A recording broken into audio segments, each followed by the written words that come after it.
Hello traders, Nick Shaheen here looking at Bank of America on a pretty interesting day. I was saying wow last week, so I'm out of words for today.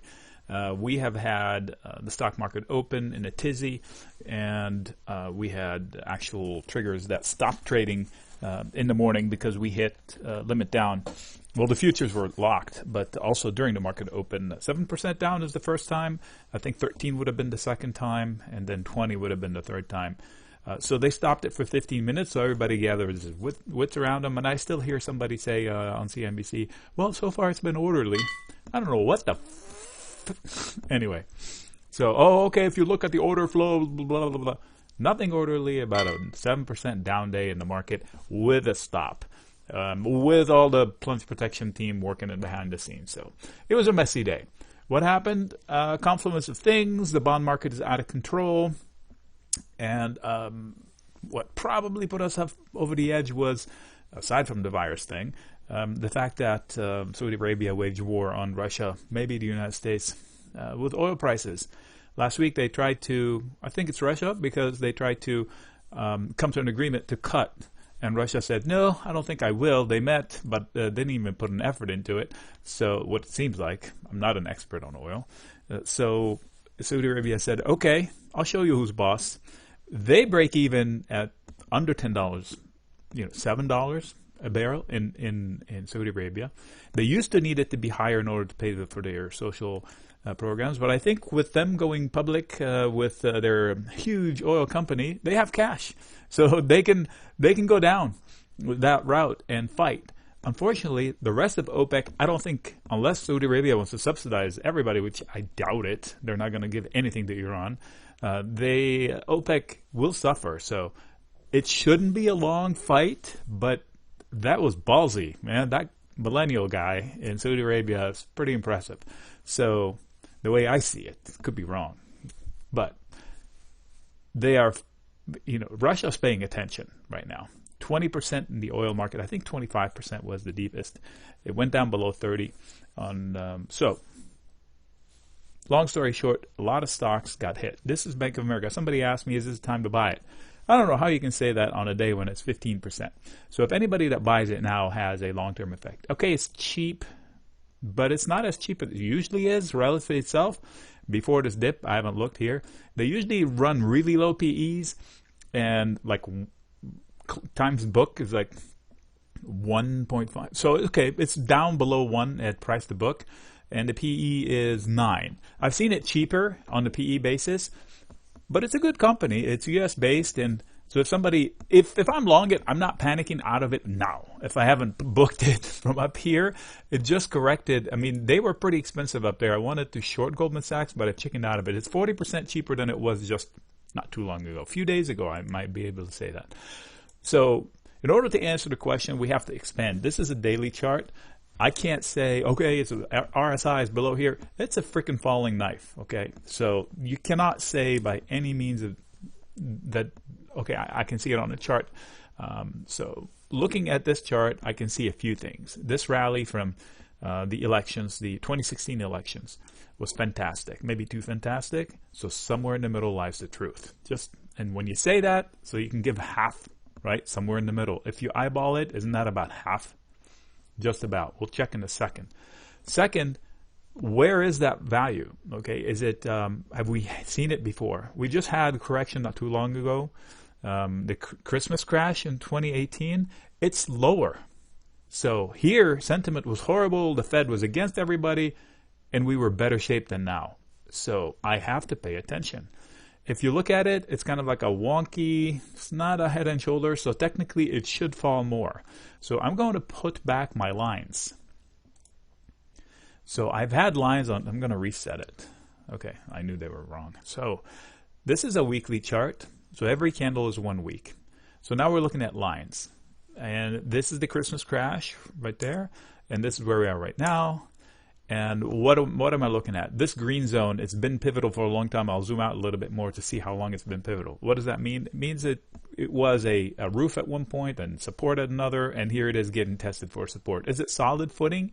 Under normal circumstances, I'd say yes, because pretty good solid footing here was proven. They hit a roof, boom, boom, boom, boom, boom, and then right above it, came back and tested it, and here they are right in the middle of it. This is a weekly candle. So this candle here looks a lot weaker than this one, but it depends on where it closes by the end of the week.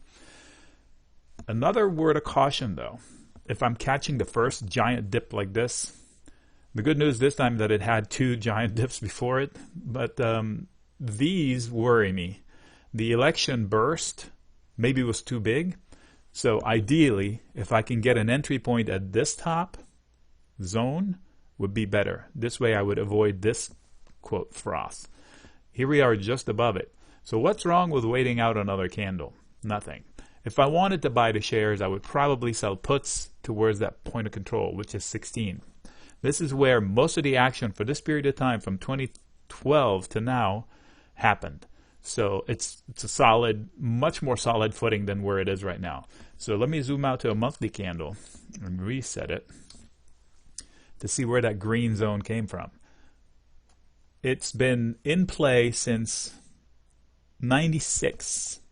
They hit it, they bounced from it, support, they failed a little bit, but support, came back to the 2008 debacle, crashed below it, resistance, and then 2016 they kind of like sliced through.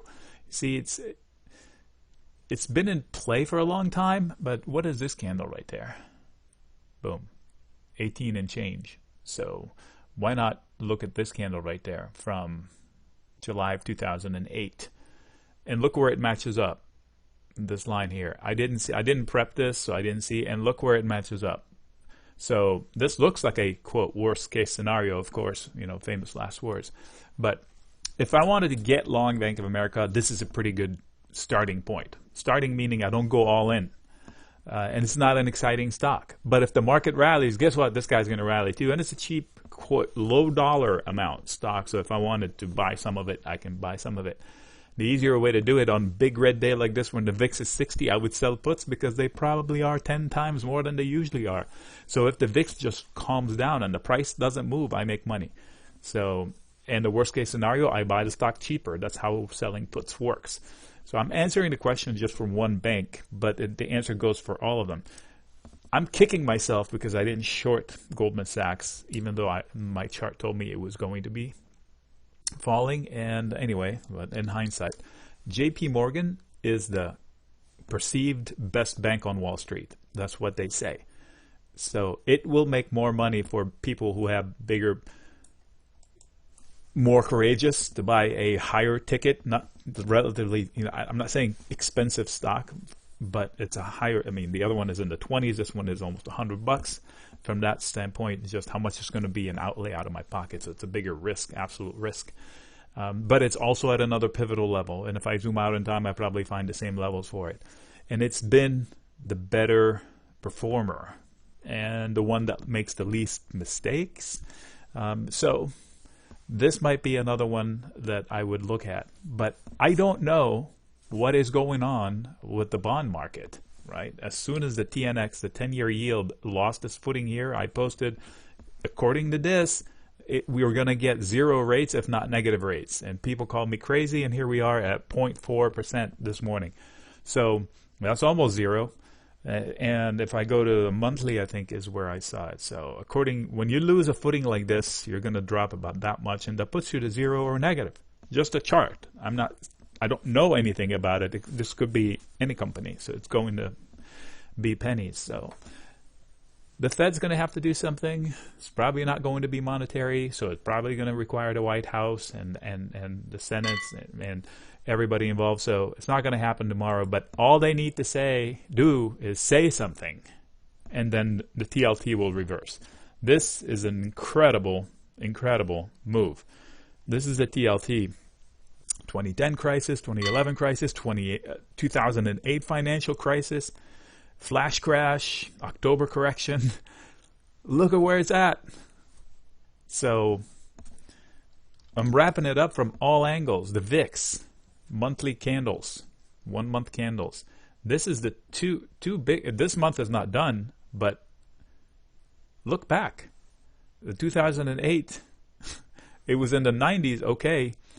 But we had reason to. The financial system was collapsing. Here we have a freaking virus, the flu on steroids.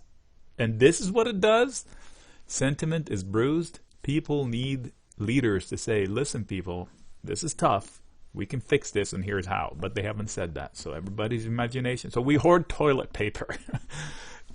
It's incredible. Anyway, so I started to answer Bank of America. And yes, it's catchable. Am I rushing into it? Not particularly. But if I wanted to do it, I would sell puts instead of buying it. If I wanted to buy calls to put less money at stake, I would buy leaps.